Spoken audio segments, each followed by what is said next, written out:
the epistemology of child is intercultural translation. What do I mean by that? Intercultural translation is my alternative to a general theory. That is to say, one of the problems that you face when you consider all these realities and all this very broad landscape of reality, the problem is that this becomes incommensurable. I mean, the idea that there's so much diversity, no general theory can cover it. Are we getting a new ghetto of different identities and different theories and different cultures and different paradigms? No, I don't think so. I think there may be incommensurable, but incommensurability does not prevent intelligibility, mutual intelligibility, and some kind of communication.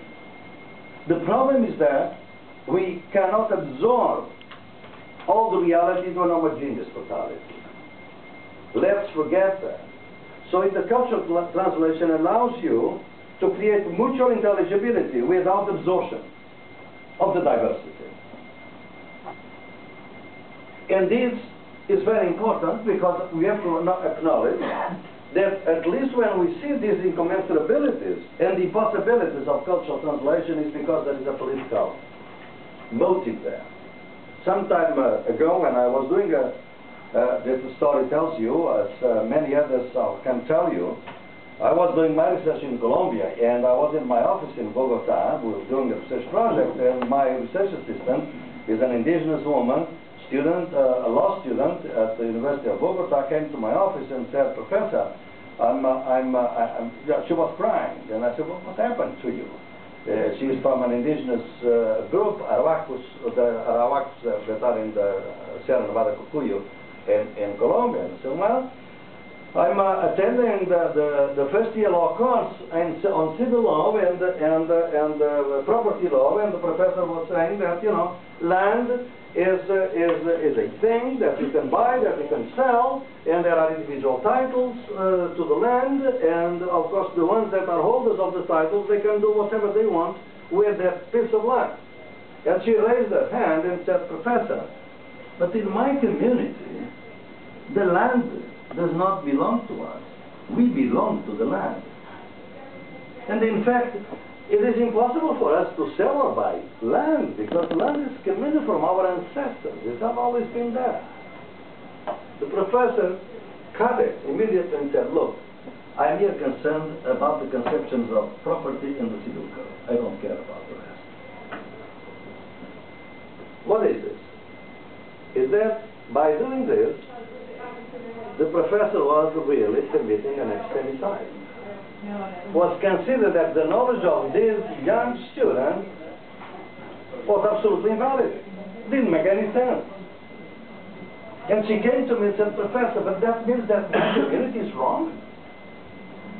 And I applied to her what I just told you with Rettenmeier. Look, you are better than your professor. Because you are learning the civil code conceptions of property, but you know your own conceptions of property in your indigenous group, in your land, in your community, in your territory. So you know both, you know more than he does. And therefore, she said, "Well, that's what I wanted to be as a lawyer. As a lawyer, I want to know the official state law of this country, but not to forget my communal law, my traditional indigenous law, because I want to fight in courts for the recognition of this law." So what we call in sociology of law legal pluralism. The idea that in the same geopolitical space, there are more than one legal system. And you can read that not in these readings, but other readings, in which I have dedicated extensively on these issues. So you can see that the professor is doing, in fact, is an epistemological cut, wound, an epistemological wound that is perpetrated on this woman. But it's not just epistemological, it is political. What he wants to do is to discredit alternative conceptions of property. That's what the World Bank is doing today in Kenya and throughout Africa. Ancient titles, communal titles, no value. A company comes there, buys the title from corrupt governments, and then the peasants have to get out.